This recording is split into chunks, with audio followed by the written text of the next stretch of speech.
Good afternoon, everybody. My name is E.R. Anderson. I'm the executive director of Charis Circle. Charis Circle is a nonprofit programming arm of Charis Books, and Charis Books is the South's oldest independent feminist bookstore.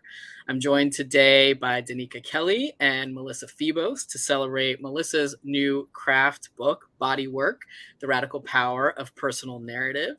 And we're really excited to have both of y'all here. Melissa is the author of the memoir Whip Smart and two essay collections, Abandon Me, which was a Lambda Literary Award finalist and Publishing Triangle Award finalist, and Girlhood, which if folks have been hanging out with Charis for a long time, you may have watched one of the events that helped launch that book last year. And Bodywork has just come out. It's already getting rave reviews.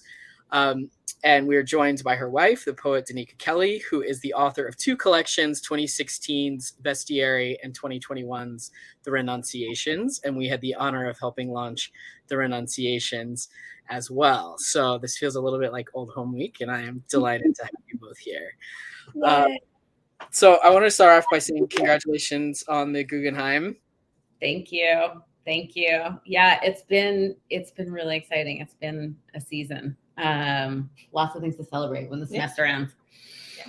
Are y'all gonna do any special, like eat a fancy meal or do anything like that? Yeah, I mean, we had a thing. It was like earlier in the pandemic, just like starting with birthdays. I think a lot of people had like, how do you celebrate in a pandemic where you can't like gather with friends in a restaurant? Like, what does celebration look like? Or you can't like go to a spa or whatever. So it's like, oh, sheet cake from the Hy-Vee.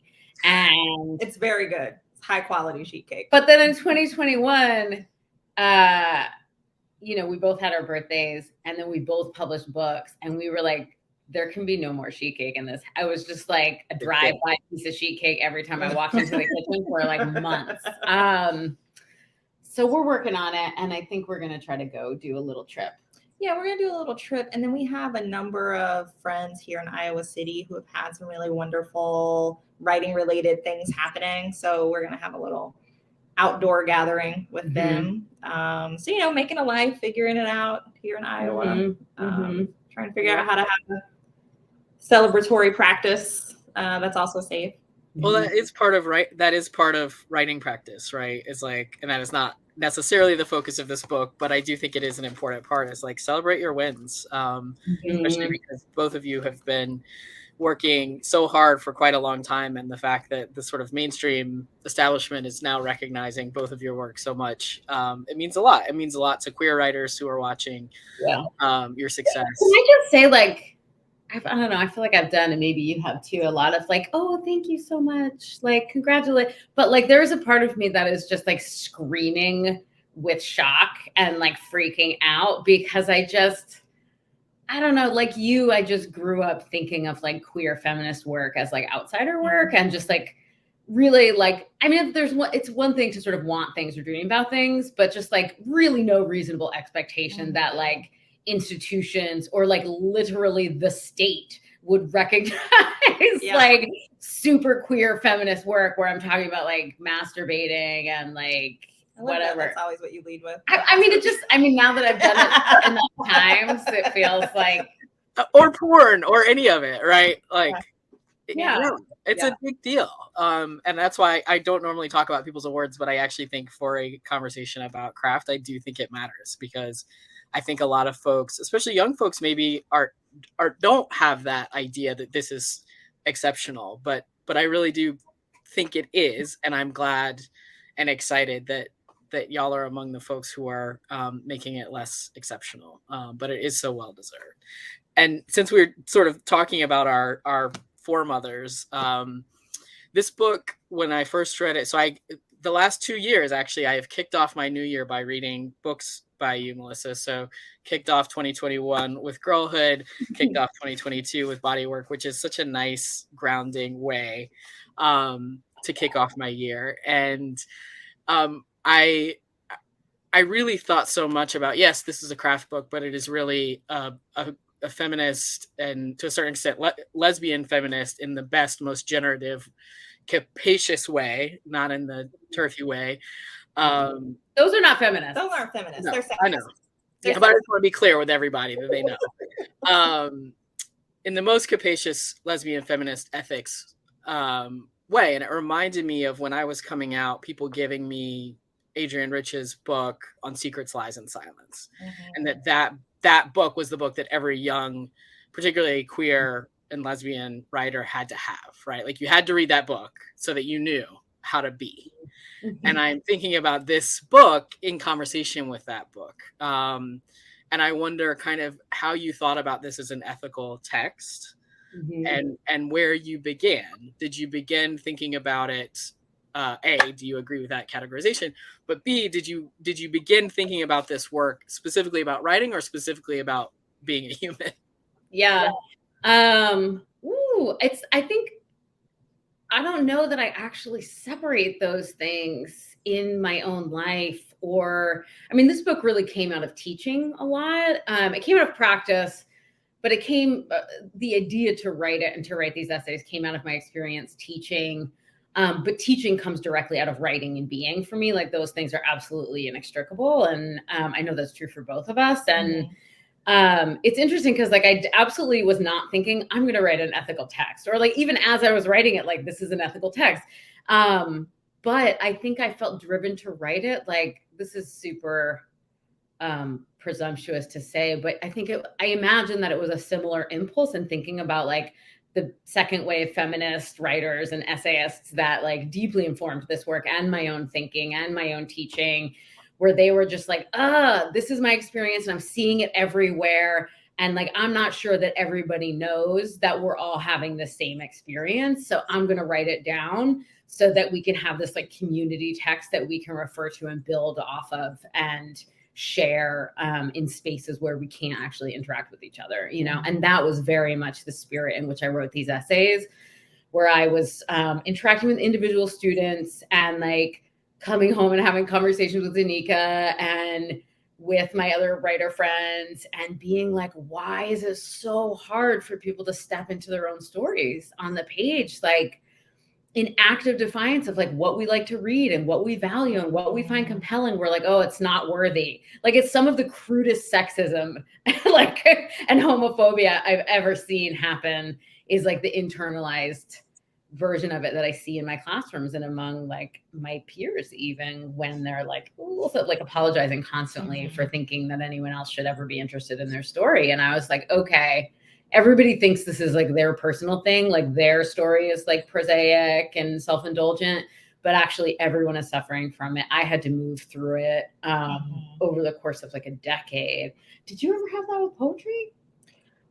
Yes, in some ways, but I think it functioned a little bit differently. If I can sort of reach back to something that ER was sort of framing for us, I was thinking about how it's like Adrienne Rich and Audre Lorde and Gloria Anzaldúa, like those three for me in particular, sort of do this thing where it's like, here is my life and here is how writing is important alongside that and reading is important alongside that. And here are some ways that we can think about that coming out of our the material conditions of our lives as queer identified women, as woman identified women, right? Like sort of thinking through that, like from the self, like really sort of prioritizing that mode of understanding. So then it makes sense that this would come out of like that body work would come out of your teaching. And I'd say just to add bell hooks also, like teaching to transgress, like very, even if I'm not like thinking their names when I'm thinking about teaching and writing and selfhood, like it's just, those are the streams where those are the sources from which those streams come. And how important it is to say, like, this is who I am. And this is why writing this is important, because I see in my communities, folks stopping themselves from doing that work. And I had this thing where, like, I wrote the poems for bestiary. I was very much like, this book is good, but I was absolutely convinced no one was going to read it, because why would anyone read it? Like, I'm a Black lesbian who grew up poor. I was like, nobody's going to read this book. Like, nobody, like, that's not the point of this practice, right? And having had that practice to myself, mostly for like about 10 years, really made it precious in a way, so that I wasn't necessarily thinking about or expecting recognition from outside. And I feel like one of the things that your book does is it can help people sort of get grounded in like the importance of the practice without that external recognition, right? That like the stories that we're telling, the stories of our lives really matter. Yeah. And it's making me think, listening to you talk, like I saw Donika give a talk yesterday at our university, and she was talking about the sort of early texts that she read, essays by some of the writers that she mentioned, maybe all of the writers that you mentioned. Patricia Hill Collins also. Awesome. And how reading feminist writers, particularly writing about this stuff, gave you permission to sort of put yourself at the center of your own story in a way that like hadn't even occurred, or like that you hadn't even had awareness that you weren't doing necessarily. And in some ways, like, if this is an ethical text, like that is the ethics that it's preaching, is like how to do exactly what Donika was saying, where rather than always imagining one's story's appeal to someone else, like AKA a man, or like heterosexual people, or whoever they're imagining, like, you know, lackadaisically browsing Barnes and Noble, to actually think of the value of that story as they are living it, that document as it would sort of be a tool within the framework of their actual life and their community, rather than someone outside of the community. It seems important to me too to name that this text is also important for you. Like writing the text was also important. So I got to witness like Melissa write not body work, but I did, but girlhood. And there were just like all of these moments, because it was like Trump was president and like the vibes were just like trash. And you know, what is the point of even writing this? And like I have that with my poems too, where I'm writing like this poem that is, I'm taking some very small part of my life and trying to make that into art. What is the point of that? You know, like what is the function of that? And I feel like body work, much like your essay about emails, is like like nice to sort of refer to be like, oh, well, when the next time that happens, I'm like, well, let me have a book for you. That could be super helpful. Yeah. Well, that's what writing does for me. It's like, I mean, you know, like writers have been saying for all of time, like it just like helps me think. It's just like how I think. But it's also, you know, I have these responses, like when a student is like, oh, I don't deserve to tell my story, and I like feel so frustrated and enraged, not at them, but like at the structures that have convinced them that that's true.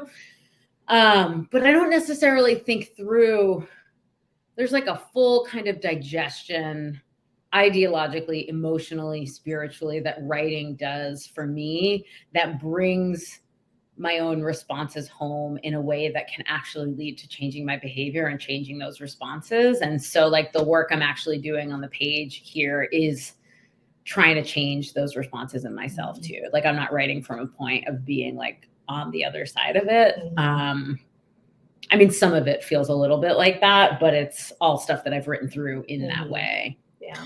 And there's two things about that I really love. One is both this and Girlhood. If folks have not read Girlhood, we'll put a link in there, and it is about to come out in paperback in May, so we want folks to know that. But you show on the page the work of extending compassion to your younger selves, and I think you show that it's actually a practice that you have to get good at, you have to get better at. I don't know if we ever get good at it, but this idea of like, wow, I was like cruel to my 13-year-old self because I was trying to protect myself in this moment and trying to protect the girl that I was, and I didn't know any better. But I see like all of those layers of the ways that patriarchy teaches us to be cruel to our younger selves and to enact our own traumas before anyone else has the opportunity to, and pretend that it's self-defense when in fact it's self-harm, right? I mean, I think you do such a beautiful job in your work of showing that and showing the ways that it's always a process of unlearning. You're not like, well, that's done, right? Like, you're like, wish if anyone in the crowdcast has figured out this moment, like call me immediately. I was just like laughing with my therapist last week, where I was just like, Michelle, I can't believe I'm still talking about this. And she just gave this rueful, knowing chuckle, like no one's ever done, lady, you know, no one's ever done. And for me, it's been really hard. I think maybe even particularly as a writer or as someone who's like just very interested in ideas, because, and this is like with the age old sort of struggle, right, for a lot of feminists or just like folks who understand the structures that are oppressing them and that they've internalized, like knowing that that's what's happening doesn't fix it. Like knowing about patriarchy and, you know, it just doesn't make me love my child self. Like that work is so much more granular. It has to be so conscientious, and I need so many models for it. And writing feels like one of the spaces where I've been most able to do that. Like honestly, in my like most intimate relationships and in writing, because I don't know, I just like have so many different kinds of shame around it. I feel like I should be done, you know? I feel like I should love my younger self. I think it's also really hard because capitalism has so co-opted the language of it. Yes. And it's like, oh, I need to learn to love myself. Like how embarrassing, you know what I mean? There are coffee mugs that say, you know, but like truly it is radical, profound, extremely difficult work, you know? It really is. Yeah. Well, and there's a lot of writers I see say don't write from the wound, write from the scar, right? But I'm like, some stuff doesn't ever scar over, right? Yeah. So, and it's still worth writing about. But what I like that you say in here is all that's required of me is a change of heart. And I'm wondering if you can say a little bit more about that, and you too, Donika, like what, you know, you have written about painful things in your childhood and in your family. What's the turn for y'all where you're like, all right, this is metabolized in some way so that I can begin to put it on the page? Yeah. If that makes sense. I mean, that makes me, I don't know if you want to talk about writing. It's interesting for me to think about the idea, that metaphor of like writing from the wound. Like I understand, I don't mean to like willfully misinterpret, you know what I mean? Like I know what people are saying when they say that, which is like, it's not enough to like describe your pain. Like it's not enough. It's not enough to describe the harm, right? But not enough for whom? I mean, I think like, are we talking about like writing that's meant to be shared like with a larger public? I mean, sometimes like, I think that's where that comes from, right? Like there's writing it's really important for, I mean, I know it was important for me to read work by writers who were just naming, like the naming is so important. And I do feel like that's the kind of writing that comes from, if we're like sort of still in this metaphor, like you writing from the wound, like that's like the naming and the description, and this is how I feel and this is what happened. And I feel like that can actually help facilitate getting to the scar. Exactly. Like getting to that space of being able then to reflect back. Like I have a poem that I never read from Bestiary. It's called How to Be Alone. And that I think was just like writing from just like, I was in a lot of pain for a lot of reasons. And like, it all just sort of came out, and it's not a good poem. It's doing important work in the book, but it doesn't work on the craft levels that I enjoy. But I think without writing that work and sharing that work, I couldn't get to the renunciations. Like I couldn't get to those poems. I needed to say the thing first before I could think about what it was and how it was sitting at the center of my life. Yeah, like I have relate to everything that she just said. And I also just like, you know, writing from the scar sounds kind of dry, doesn't it? Like, yeah. I'm just like, that shit is sealed. Like maybe even massaging it with like shea butter though. I know. With that, yeah.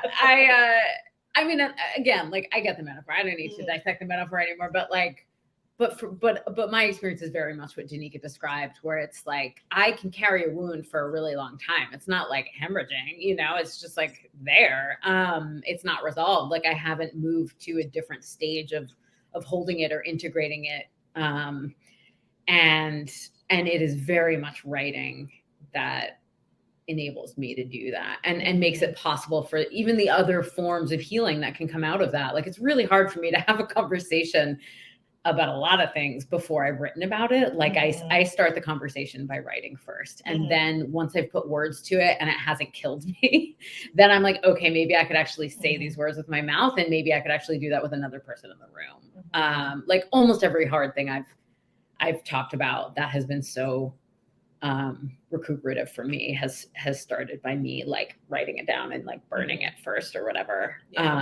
So yeah, and I don't know. It's like you just you don't know what the scar is going to look like when you start writing about it. Like, it's just on the other side, you know? And for me, like, it's very rare that I start writing from the wound and it just stays there. Like, it just, and it's always a surprise what happens later on, which is why I keep doing it. Yeah. You know?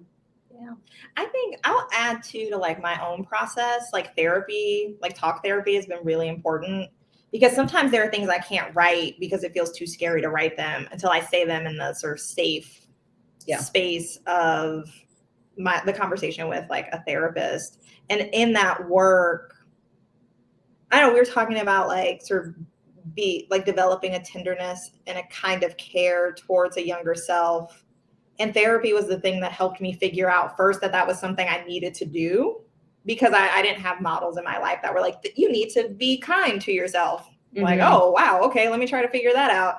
But therapy sort of helped me get there so that I could do some of that writing. And so even if everything felt really sensitive to the touch or felt hot, I was coming in with tenderness. Like, I was approaching it with a kind of care and compassion, because to me, the work was worthwhile. For me, the writing was evidence of the worthiness of the work, like not that external sort of, the external kind of validation,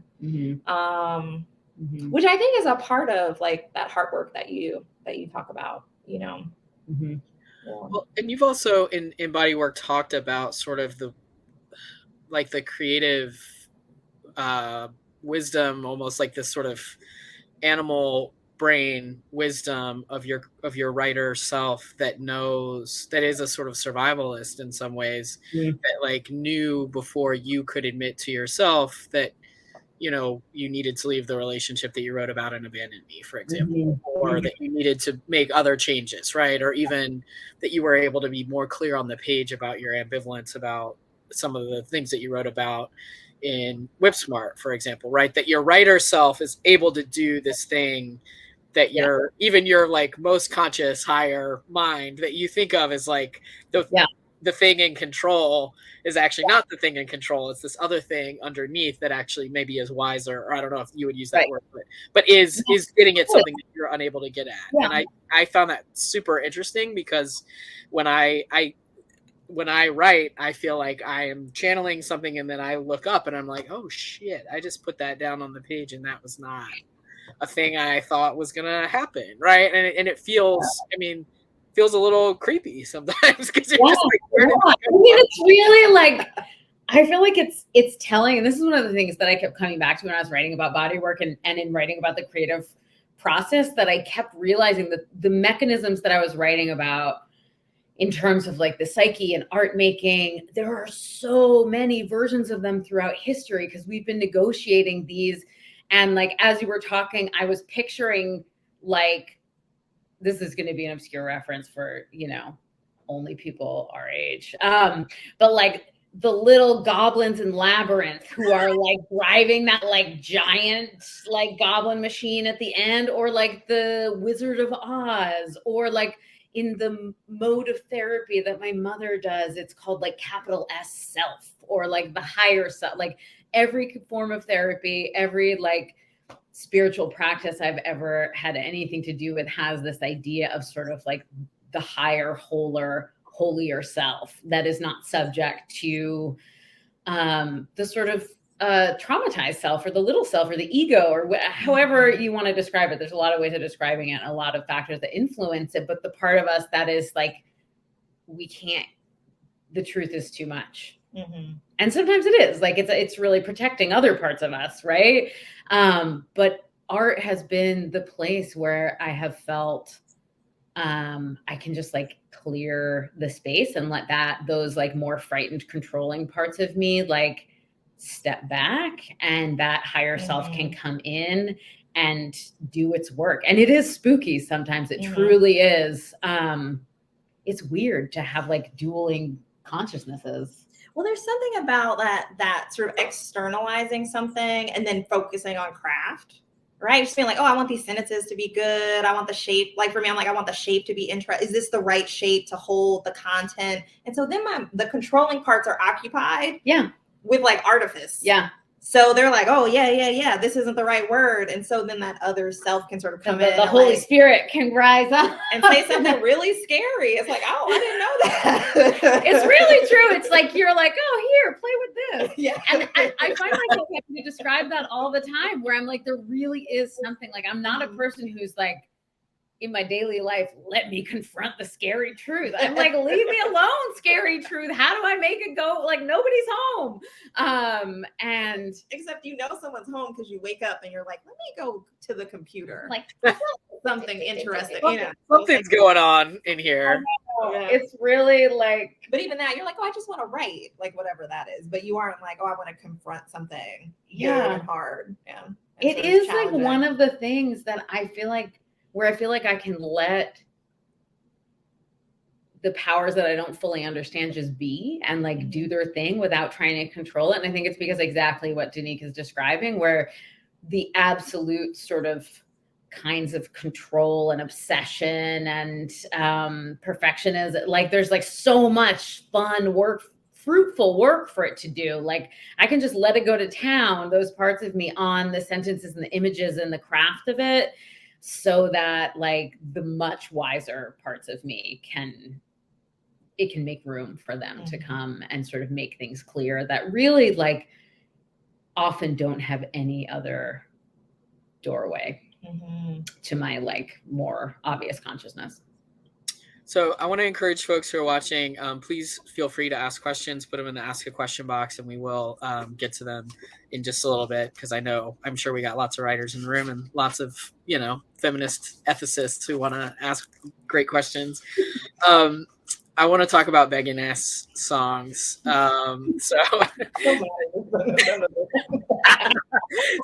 Donika, I understand that you do not enjoy Begging Ass songs. Well, I actually do enjoy some Begging Ass songs.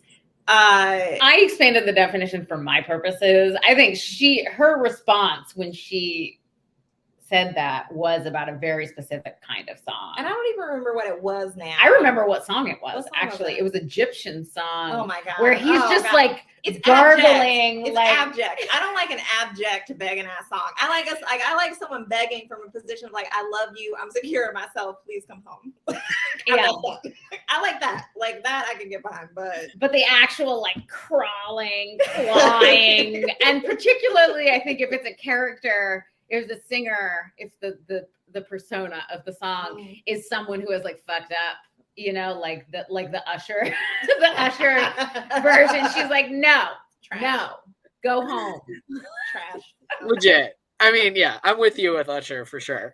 But I love the line in here, even a Begging Ass song can be another name for a hymn, right? And it made me think about the ways in which these two selves are operating, right? It's like we have our higher self that is always, regardless of our actual spiritual or religious orientations, like that is always meaning making and myth making and seeking out the Holy Spirit in whatever form that is, or these hymns. And yet often it takes the form of these other sort of more debased modes. And I was wondering if you kind of just wanted to say anything about that. Yeah, I'm happy to. I mean, I described this moment in that essay, which was actually, a lot of times when you're writing memoir, it's like you have to sort of designate moments as epiphanic moments, because there aren't a lot of epiphanic moments in life. But this really was one singular moment that I remember shortly after I got sober, where I was just like, and I'm sure like both of you, I know you, were like this kind of young person. I don't know. Anyway, where I was just like, I just had big feelings, like really big feelings, and like big longings that didn't seem like appropriate to anything I could see in my like child life or even in my adult life, where I was just like big, enormous, desirous, like longings and pinings for like real pieces of shit people, you know what I mean? Or just like really incompatible people. And like, I'm actually with their own struggles, people with their own struggles, where it was just like, we can extend them maybe they weren't pieces of shit, but like I didn't know them. They didn't know me. It was like they were just like a screen I was projecting like my big feelings on. I'm thinking like the way you sometimes talk about the love poems at Bestiary a little bit, where it's like it's clearly like not about that specific individual.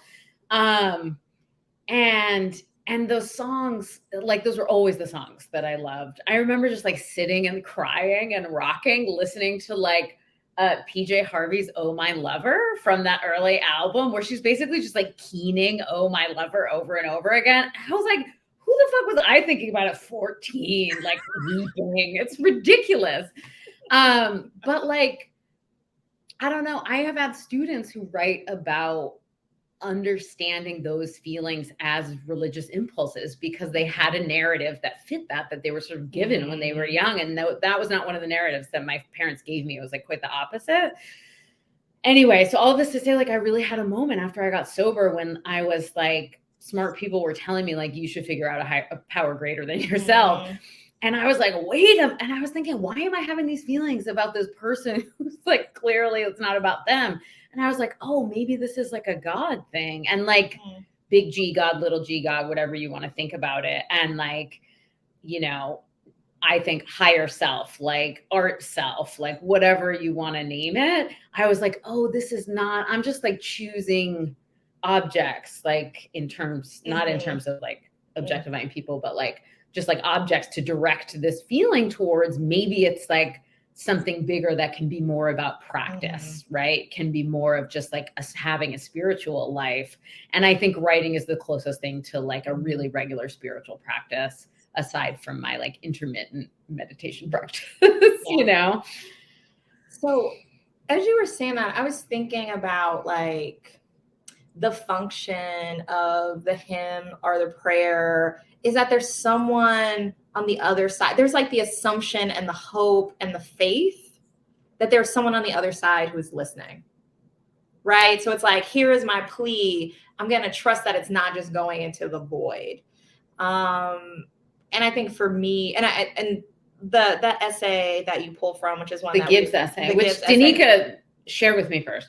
And I came to the Gibbs essay because I was thinking about confession, and I was going to teach this undergrad course on confession.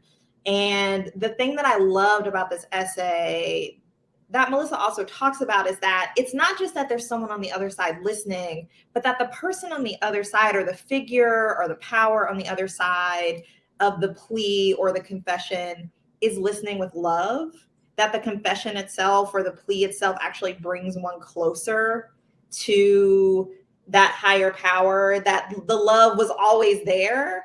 And I there was this, when I read that, because like I write deeply confessional poetry, it's highly autobiographical. I was like, oh, my assumption is that there's someone on the other side who loves this speaker, that like this speaker is writing out of a place of safety, that there is love on the other side, or I'm writing out of a place of safety, that there is love on the other side.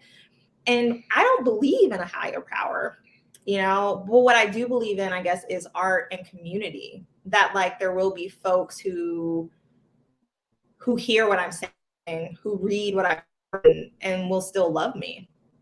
And like that, it's like that sort of, it's like it's a big trust fall. You know, it's like, I'm going to do this thing. I'm going to say this thing that's really hard.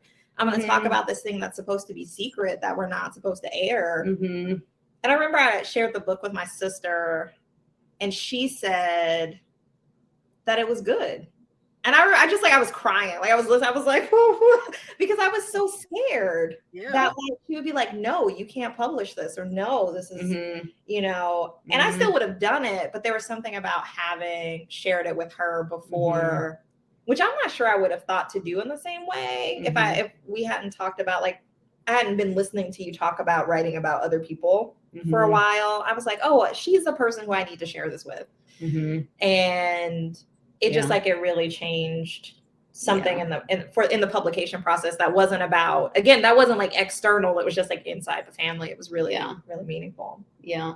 And I, you know, I think I also had this like fantasy, and partly this is just like growing up in America, that there was that like the person who was going to love me most fully was not God or my family, but a lover, right? And like had understood over and over and over again that that kind of love, like the love that we're told a lover is going to have for you, is actually way too big for any one person. There's no way there's going to be one person who's like interested in everything I like and endlessly curious about me and forgiving and like generous towards like all of my wounds and faults and like repetitious compulsions and actually like part of that moment that I had was like, oh fuck, it's me, like I'm the only person, like God and me, the God in me, there's just like no way out, you know. And I think like the other answer to that is like that there's a community. Right. And I think like that is the only safe way for me to understand like a higher power or spiritual net in terms of like individuals is like as a community, you know, that like the community will hold me. And I think particularly with work that's writing about trauma, that's writing from like historically marginalized experiences, like I do think that that's true, that that loving presence on the other side is the community. And of course, like at least I know, I don't know if you all know that sometimes the community can be like the most painful readers of all. It's not individuals in the community, you know. But you know that like your story is going to resonate with other folks, you know. And I think that there's also, you know, it's like there are other folks who can't write or that's not how they make their art, but then they read and they feel reflected in that. And that if we're writing in a loving way about our experience. So if we like are developing and practicing kindness towards our younger selves, because that was also I was like, I couldn't write the renunciations without figuring out how to be kind to myself, because otherwise it would have just been a truly hellacious experience. That then that compassion for myself translates to my reader, translates to the speaker, or so it translates from me to the speaker, then to the reader. Right. And I think that happens with you and your narrator. You know, it's like because you're coming to yourself with more in your younger self with like more tenderness in girlhood than you did in Whip Smart.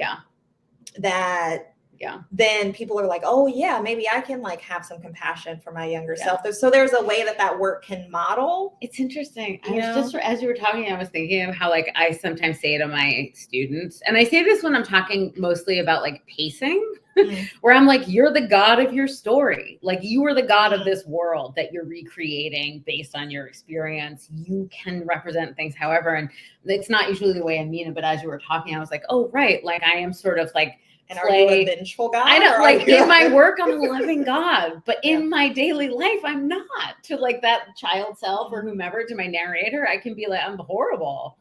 But on the page, I can be. Or you have been, but I don't think that's what your practice is now. That's true. That's true. Right. But it is. I think that idea that your compassion that you're modeling from the narrator to the selves on the page does extend to the reader, because it's very easy to relate to both of your books for different reasons, you know. And it's like, I feel very seen in both of your work, and you know, we have many superficial differences, but I feel very, very like held by the experience of reading your books. And I think that's because, you know, there are aspects of what it means to be with someone who's actually like sat with their shit, right? Like our experiences don't have to be identical for it to feel affirming for me to read that and be like, oh, this is what it feels like when you're like with somebody, like sitting side by side, that you're having a good conversation with, who's actually like been through some shit and come out on the other side and can talk to you about it. Right.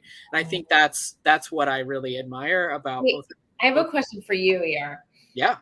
When you're writing fiction, does a similar thing happen? Like, do you realize afterwards, like, oh shit, I'm playing with these little chess pieces, but actually that's like my little past child self? And like, do you feel like you're setting up these little theaters where you're sort of, Yeah, I'm in the process of trying to be more compassionate to my past child selves now. You know, it's like, yeah, it's very tempting to punish characters for parts of yourself that you wish you did better. I am certainly guilty of that. Of being like, I know better than you. Like like my impulse is certainly to be a vengeful God. And then to be like, right, but that is not my belief system. That's not my ethos at all. That is not my, feminist ethic, really. So then I'm like, okay, I wouldn't do that to another human being. Why would I do that to my characters? And certainly why would I do that to my proxy in this book, right? Like the character that is most like me. But it's hard, and it's something that I'm like actively working through. So I wanted to talk about the Freud study, because I think it's really important, and I imagine there are writers in this room who are here because they've been told their work is too confessional, is too self-referential, regardless of what genre they write in, right? That like, particularly if you are a woman or a trans person, like that your work is silly for containing aspects of your real life. And my mind was a little bit blown about this Freud piece. So I'm wondering if you could summarize it and then kind of bold it and underline it for us. Yeah, sure. So what ER is referring to that I write about in the essay and body work is something that I didn't know. Apparently it's like pretty common knowledge, like among therapists and stuff, but I did not know this, so Freud and Joseph Breuer wrote this book together after doing a lot of research, and it was basically sort of it was all about hysteria, right? Which like has been written about a lot. It was basically sort of like the diagnosis that was given to women for actual centuries, whenever their symptoms like couldn't be explained any other way. And so anything from like not wanting to have sex to not wanting to have children to like depression to psychotic episodes, it was all diagnosed as hysteria and pathologized. And so in doing like early sessions of talk therapy, like with Anna O, and basically what they found was that a lot of these symptoms were traceable back to like trauma and abuse, and specifically sexual abuse. And it was really conclusive data, like really revelatory stuff.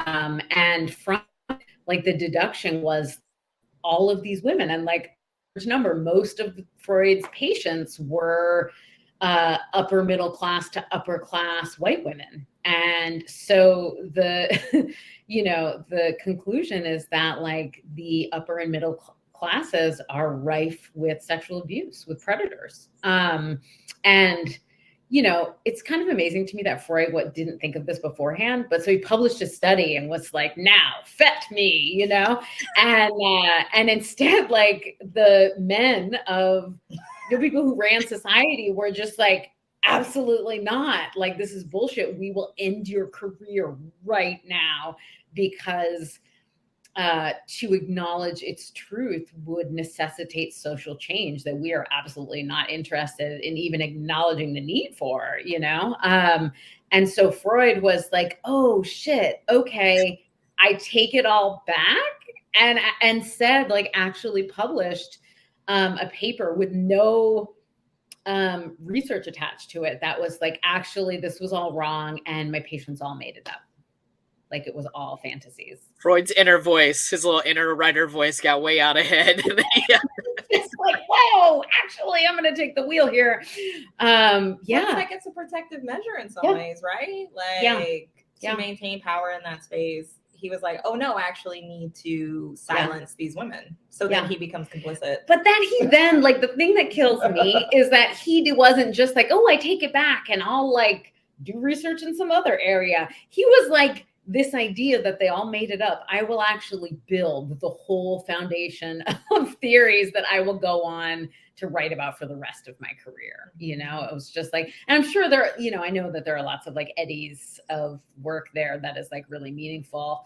But just, I mean, it's devastating. It was devastating for me to read about that, and also made perfect sense and felt really validating, because I was like, oh yeah, of course. Like, and really clarified for me the thing that like feminists have been writing about forever, that like Audre Lorde is writing about in The Uses of the Erotic, where it's like, if you start to acknowledge the truth, like there's no going back. Like that's where you want to be. Right. Yeah. Exactly. Like for us, like once you start talking about it, once you start like joining your little consciousness raising group and like acknowledging what harm has been done, like the bar starts rising for like what you're willing to tolerate and what you're willing to blame yourself for. And if you're looking at it from like Freud's perspective or those men's perspective, like what you have to take accountability for, you know? And they were like, absolutely not, you know? And it really wasn't until like, I don't know, second wave feminism where we get grassroots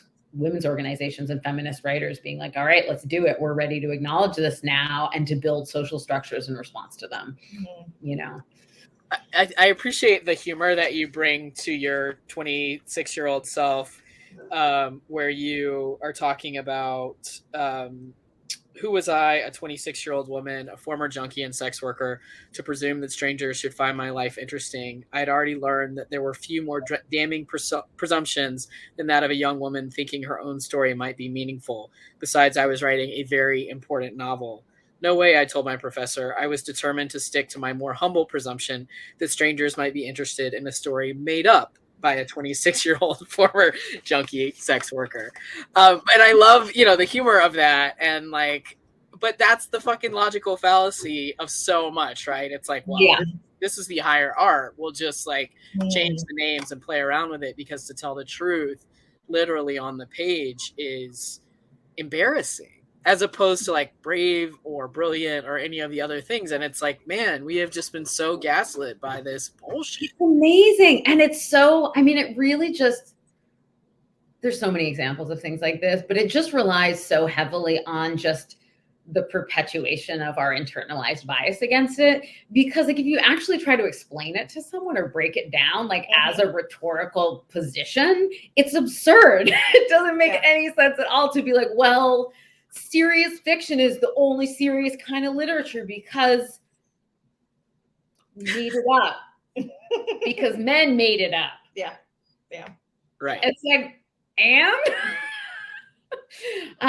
there's just no, exactly what you know what I mean? And for me, I think like that part of writing about the Freud and really sort of looking into the history of it was just like, wait, am I right in thinking that this is like absolutely is a logical fallacy? It makes absolutely no sense. And I go back and it's like, the evidence is like so clear. It is so clear that it was like, oh no, like true stories of the traumatic experience of historically oppressed and marginalized and disenfranchised people are incredibly dangerous to the prevailing power structures. It's just like, that's it. It's just so clear, you know? And we just never really look at it. We just take it for granted, or like a lot of people take it for granted. Or, I mean, I think the other side of that, though, is the work that we like to read and the work that we find meaningful. And I think those narratives that you're talking about, we can like do work to diminish those in our minds, right? To say like, oh, this isn't serious, or this is like, I don't know, I really like romance novels, whatever. Like any, like mysteries. Yeah. And it's like, there's a way it's like, oh, well, that's not real, like literature or whatever. And it's like, well, who cares? Like, that's what I like to read, you know, or like the kinds of poems I like to read are very clear and open and more like the poems that I return to most often. It's like, I know what's happening. The poet has made themselves available to me. Yeah. That's what I want. Like, I love that. So then why wouldn't I try to do that in my own work? And it's, in fact, because it's scary to do. It's risky to do for the reasons that you've outlined. But it's also the work that I'm most drawn to. Yeah. And so, like, there's again, like those external narratives. And I've just been hearing you talk like so beautifully about like what you like to read, and you don't devalue what you like to read necessarily. You know, you don't devalue the work that made you want to be a writer. But there was that impulse to devalue your own story written in the same genre as the kinds of things that you like to read. And as a result of that trajectory in my own relationship to my own work, it is the first question that I respond with when my students are like, oh, I couldn't write this, it's so boring, is like, do you think it's boring? Like, do you find these kinds of stories boring, or do you absolutely lean in? I mean, it's just like, I teach creative nonfiction and memoir primarily. And there's just like, no, even just if you set it on like one session of any class, this stuff, these biases don't hold up at all, because my students, like, you can hear when they read their work to each other, when they get honest and they get true about like a hard experience or like something that we don't talk about, typically everyone is absolutely riveted. Like the room is dead silent, or filled with the little like pleasurable moos of like, Pleasurable moves. That's what you went with. I love it. Yeah. I mean, yeah, one of the things that I know from being a bookseller and just like being in casual conversation with strangers is how much reading shame people have. Like every fucking cab I ever take, and people are like, "Oh, what do you do for a living?" I'm like, "Well, I'm a bookseller." And they're like, "Oh, yeah, I should read more, or I should read better books, or I used to love to read when I was a kid, and then like my parents beat it out of me by making me read boring stuff, or they made me read for punishment, or I mean, literally, I feel like a weird priest, like because people just tell me like all of their reading trauma." Yeah, absolutely. And I think it is, I mean, it's one of it's something that is just people have a lot of sadness about, I think, actually. And a lot of that is, well, I'm sorry to interrupt you. I just have to say, in light of like the models of confession that like I've spent a lot of time thinking about and that we've talked about some this afternoon, like it just makes me think like you are that loving presence where people are like, "Oh, I just read romances or mysteries or whatever," and you're like, "That's okay." I mean, because I know that's how you're responding. Yes, right. Like your pleasure is worth your own time, Yeah, well, I mean, and that is, I fundamentally, I think reading should be about pleasure, like first and foremost, and that it should be about joy. And I think we have really, particularly those of us who have gone through college and higher education, really stripped pleasure out of the conversation a lot of the time. And one of the things that I like, is the larger question of like embodied pleasure in this work, right? It's like, we should be having a full like sensory experience when we're reading, but so much of what we read is like pretty fucking boring, and that sucks. She's helped me so much with this, because I had it's like I would read for pleasure, but there were like criteria that it had to meet, and I wouldn't reread anything ever because I have this anxiety, and it's like, of course, like internalized like capitalist ideals also, where I'm just like more, new. And romanticized intellectual ideas. And romanticized, but I think it was like this idea that I came to when I was like a teenager or in college, like one from childhood actually, where I was like, oh no, there's too many books. I won't be able to read all the ones I want to read. And then from college where I was like, oh no, I've been reading the wrong books. Like I will be catching up on the Western canon for the rest of my life. And so I was like, oh no, I can't be reading or God forbid, rereading this like delicious, wonderful feminist mystery. I need to go be reading Middlemarch or like the Odyssey. And Donika was like, why? I was like, sure, like read Middlemarch and the Odyssey, but also like read your delicious mystery. It's like, it's like, why not? Like, why not read like whatever you want to read? It's so makes you a better writer, actually. I think like mysteries certainly help you understand what is fun about reading, pacing, and all those kinds of things. I feel like nothing has really helped me figure out how to write like weird lyrical brainy stuff that is not boring. Like it was mysteries, because I don't like to read boring smart things. I like to read fun smart things. And so I think I should be trying to write the things that I like to read, and it really is like reading mysteries and like having an understanding of narrative tension from that. That's unrelenting. That has helped me not be so that makes boring. People want to turn the page, right? Like, what it feels like when you want to turn the page. Yeah. It's like, I write very much out of my own experience of like, I have a short attention span. I want the poems to be one page. Sometimes they have to be longer, but if they're longer, they better be very interesting. Yeah. And so it's like, that's my standard for myself. I'm like, well, if it's going to be longer than one page, it better be very interesting. Yeah. And the other thing that you said, ER, about that pleasure, I'm often talking with my students. I teach undergrads like exclusively, and it's so fun. And like, we'll read a poem and I'll be like, oh, I got chills. Did anyone else get chilled? Like we get to the last line. I'm like, did anyone else feel? I was like, oh, my face is hot. And we like just sort of thinking about like how reading can create a bodily reaction. Yeah. Or I used to like throw my book across the room. I'd be like, this, and they would be like, what's happening? I'm like, I'm so sorry. I'm so sorry. I just got very excited. I'm okay. I'm going to get the book now, you know, and Wait. Yeah, go ahead. I was going to ask, ER, do you have a pleasure reading? What's your pleasure? And did you ever feel guilty about it? Oh, I read a lot of really trashy horror. That's my yes. That is my. I have a whole Stephen King shelf over there. Yes. Yes. Yeah. I also want to say to Susan in the chat, Middlemarch was a bad example. I have actually always thought that I would love Middlemarch because Donika and I are different in this way where I like super incredibly long things because I just like to be like absented from this mortal. Absented. Okay, that's fine. That's fine. Anyway, just to say there are many compelling, very long books in the Western canon that I find pleasure reading. That was not the greatest example, so don't feel bad, Middlemarch lovers. I know there's a lot of Middlemarch feelings going on in the chat. I know. Whoa, hold on. Middlemarch is so good. They're like, step back. I should have used a different example, you know, like. So I do want to get to these audience questions because they're good. So J Bro Brown asks, for both of y'all, is your work now different from the before times, pre-pandemic? How are you dealing with the cultural backlash we are experiencing at this time? So kind of two separate but related questions. What do you think they mean by the cultural backlash? I'm not sure. I mean, I feel like we've been in the cultural backlash. Are we ever not in the cultural backlash? It's just, I don't know. I'm like, y'all, I'm Black. I don't know. It's like, it's the constant cultural backlash. So it's like, how does one write in the face of being told that one's identity or self is not valid or needs to be policed? I think there's also been some very specific cultural backlash about trauma stories, the trauma plot. I don't care about it. Like, that's not my business. I don't really care about it either. And I think it's like, I don't know. People are out making bad art all over the place, and that's always been the case, right? Like, that's not the conversation I'm trying to have about writing from personal experience, you know?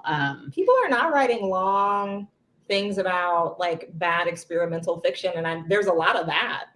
But they are people should stop writing bad experiment. Like, no one says that. They're just like, they should, but I know. They're sure, you know, but yeah. So I don't know. Like, I think to the extent that, I mean, like, that to me reads as a reader's preference. Yeah. Like, people are allowed to like not want to read trauma stories. Like, that's fine. Yeah. And people can write criticism about it. Like, this is goes back to what we were saying, I think, about like, because sometimes I get a little rankled when I see stuff like that. And then I think, oh, right, that's like, critics can write about whatever they want. I'm a critic. I can write whatever I want about whatever I want. But from the artist's perspective, it's like popping out of that, putting yourself at the center of your story. Like, you do make the art that is in your heart to make. And like, I promise you, if you publish it, people will say fucked up wrong things about it. And it's really their business, you know? People won't like it, which is also okay. Yeah, or they will like it and deeply misunderstand it nonetheless. Oh gosh, like, strong misreadings may abound. How do you deal with that? Because that seems like a much more like pernicious and painful thing to have people love your book for deeply wrong reasons. It's fine. I mean, if in the beginning, it's not fine. In the beginning, I was like, I better get on here and reply to all these Goodreads reviews, make sure nobody's mistaken. Like, bless her, past Melissa. I wish people tried to spare me, but it didn't work.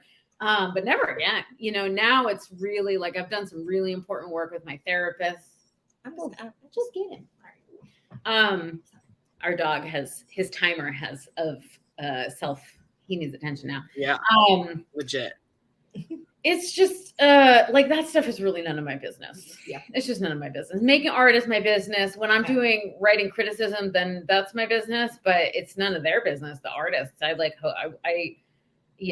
so I aspire to someday be one of those writers that doesn't read any reviews of my work, good or bad, because it's all like, the letters from readers are the things that like mean more to me. And just like having made it means the most to me. Like, I absolutely trust that it will find the people that need it most. And that's not the people who are like writing. Whatever. Yeah. So that's legit. And I think the writing just like writing in the pandemic, I feel like my process isn't different. Like, I feel like I have more time in some ways to sink into feeling, but then there are other ways that I feel sort of dissociated because of like so much screen time and that kind of thing. So that makes it a little bit harder to drop into feeling.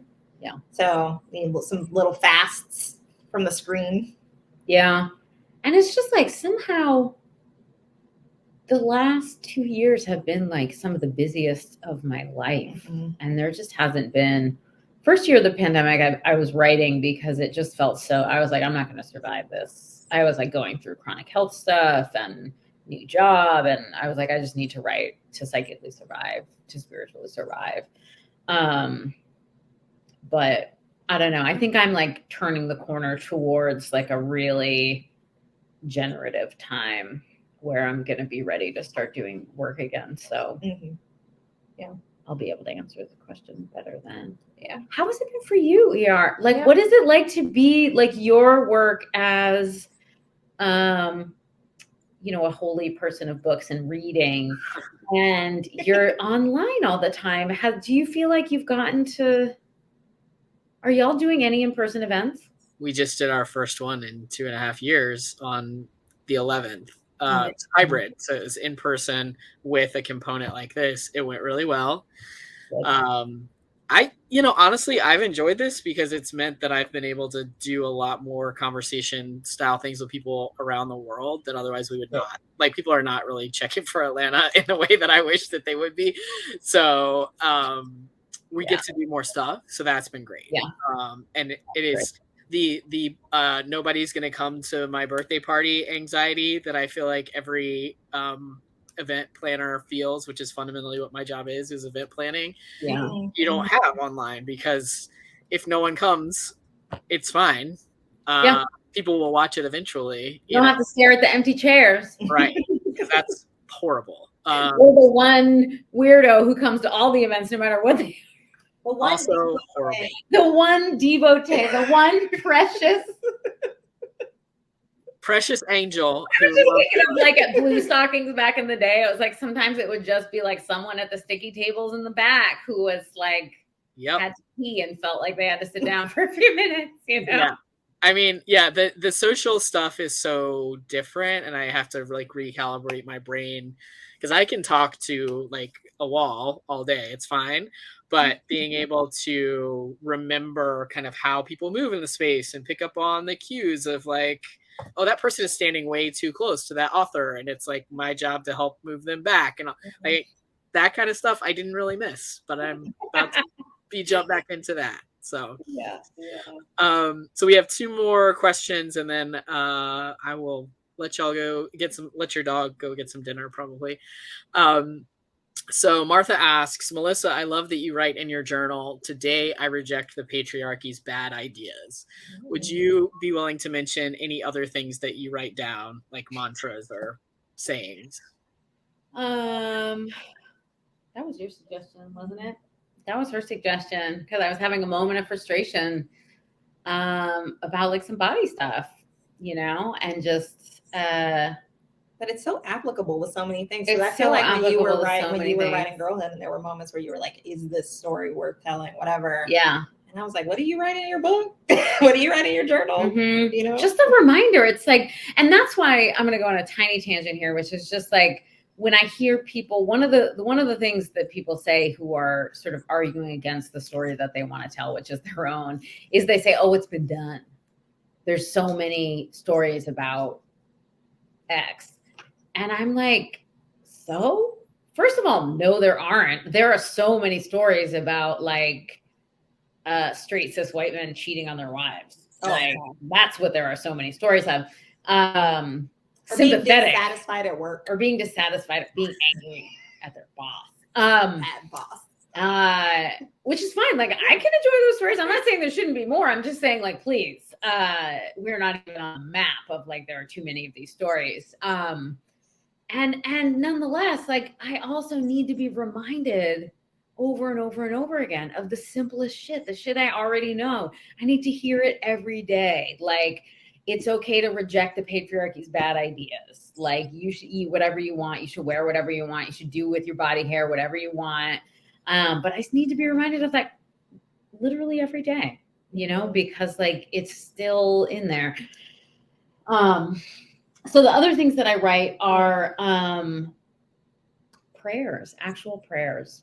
I write the serenity prayer every single day in my morning pages. At the end, I write, today I reject the patriarchy's bad ideas.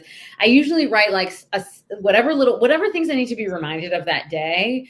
Like, today I will strive to be whatever it is I want to strive to be. Whatever it is I'm not feeling like today, I will strive to be charitable to people who suffer from my very flaws. Today, I will try to be gentle with myself and lower my expectations for what needs to happen in a single day. Like today, and I do that, and then I write the serenity prayer out in full. And sometimes I write little examples of like, what would be a good example today of like something I can't change, something I can change, a way that I could be wise in knowing the difference. I think it's very comforting to many people to know that actually people that they perceive to be very wise are wise because they practice dwelling in their own insecurities and frustrations with the thing that they are wise about. Like, I think that's the thing, is that I think there's this like misunderstanding that somehow you like reach the mountaintop and you're good, and like you don't have to continue to practice this. And it's like, I have literally grown up in a feminist organization, spent my whole life among people working for racial justice and, you know, feminist justice and all this stuff. And it all is a practice all the time. Like, there's never some magic moment where you're like, cool. I mean, as we were talking about, like, the practices get bigger and bigger until, you know, like, I can't wait until I can retire. God bless. Hopefully someday I can, so that I can expand my practices to take up the whole of my day. It's like, there's just, I mean, it's interesting because what I will say is like, sometimes I get frustrated. And when I was younger, I would get frustrated and be like, oh my God, like when I would glimpse the breadth of the amount of work it would take for me to like lead the kind of life and inhabit my life and my body and my relationships the way that I want to, because I imagined the work as peripheral to the work of living, like peripheral to my art, peripheral to my relationship. It would be like sucking time away from the real living. And actually it is at the center. It is the real living. Like that is the real living. And it is happening on side and within every other work I'm doing. It's like, I'm doing it in the classroom, doing it at work, doing it in my friendships, doing it in my family. Like, is the work is trying to sort of braid it into all of our practices. Yeah. And I think I want to add one thing, which is that sometimes I talk with writers who are earlier in their practice and they want things to be good fast. Yes. So I have students, like my students in particular, they're like, okay, so I'm going to work on this draft. And I'm like, please leave this draft alone and just go write something else. Because they're like 20.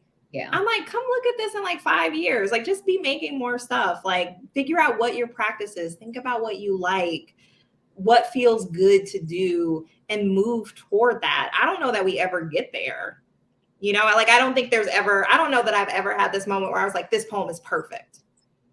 Because I don't know what that would mean. Yeah. Like, what would that even mean? So like keeping it in the space of practice makes it possible, you know, practice and process. Like, it just feels so much gentler. Yeah, it helps you not feel like a failure. Like, you know, I mean, I think that's so key because that's how you keep going. Yeah. Well, if the point is, the end point is the top of the mountain is being done, like, we're sunk. The only answer to that is like total nihilism or hedonism. Yeah. Which is the other side of nihilism. It's the rich side of nihilism. Like, oh, nothing matters. I'll do whatever I want. Which, you know, that's where the sobriety culture is helpful. Right. Can't do that. So yeah, that's not an option anymore. So I do want to sneak this one in, which is Karen asks, I guide people in writing their true personal stories, but I am little interested in my own.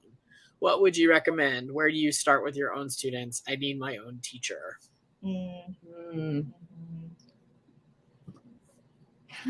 I mean, this is one of those situations where I think I would sort of ask Karen first to ask herself, like, if she has little interest in her own story, or like who is it really her who has little interest in her own story? Right. You know, or is it that a failure to imagine that someone else who might be interested in her story, you know? And I will also say, like, it has been so wonderful for me to reconceive in the last 10 years of my experience of being a teacher as like a community practice and a space of like growing with my students, and to think of that space as like trying things generously and lovingly and safely with students that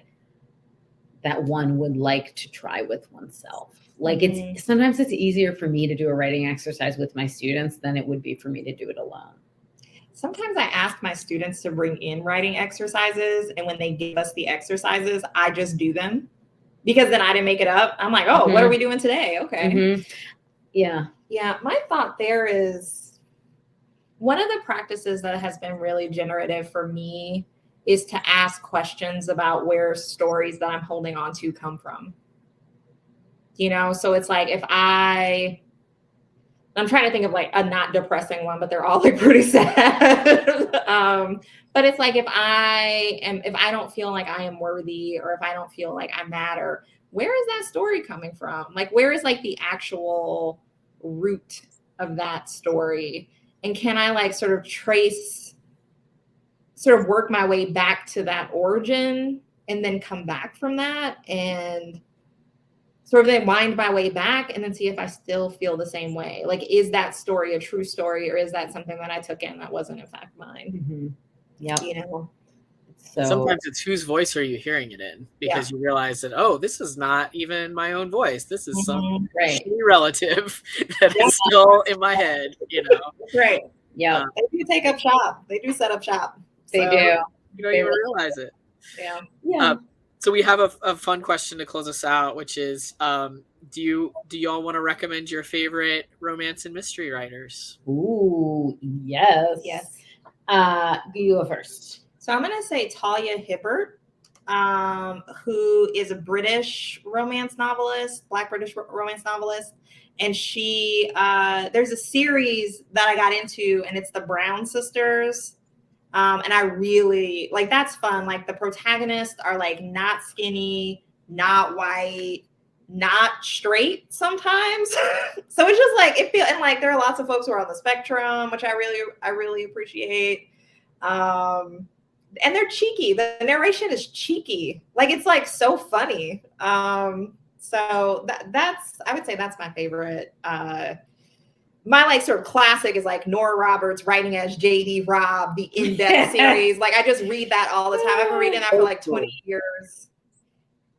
I love it. So, okay, here's what I'm going to do. ER, I'm going to text you a link to a Google Doc. We're getting the deep cuts. You can post in the chat. Awesome.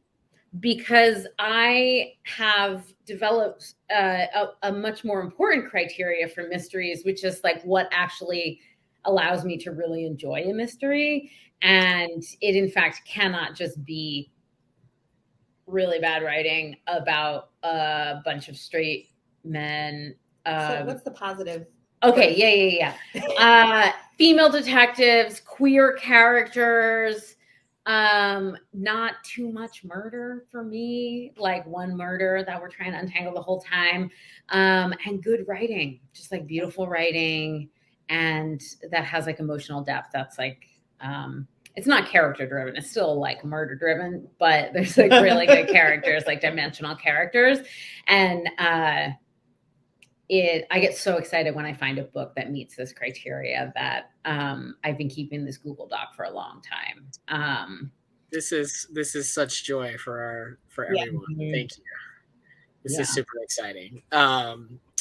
Well, this was a pleasure. Thank you both so much. Thank you for all you do in general as human beings, and thank you for your work on the page. I truly always just am like rooting for y'all, and it makes me excited when you are winning awards, but you know, it makes me excited that you're happy and doing fun stuff and eating cheat cake and living your best lives. So thank you. We feel exactly the same way. You are such a gift. Really, truly. doing your work in the back of Ubers and in the web, receiving the confessions of people all over the country, but truly, like, you are just a kindred spirit. Yeah, the space is so good, ER. It really so is. Warm. Like, you are doing the goddess's work in Feminist Bookstore. Thank you. Thank you. Well, I hope eventually we can get y'all physically back in the space on the next books. But enjoy this time, and thanks to everybody watching at home. We'll be putting this up on our YouTube as well. So if there's folks who missed it, you can tell them to go check it out. It'll be up in like 24 hours. So sounds good. Thanks so much, everybody. You can buy Bodywork right here if you don't have it yet. You can also buy all of Donika's books from Charis and all of Melissa's backlist as well. So until next time, thanks everybody. Bye. Bye.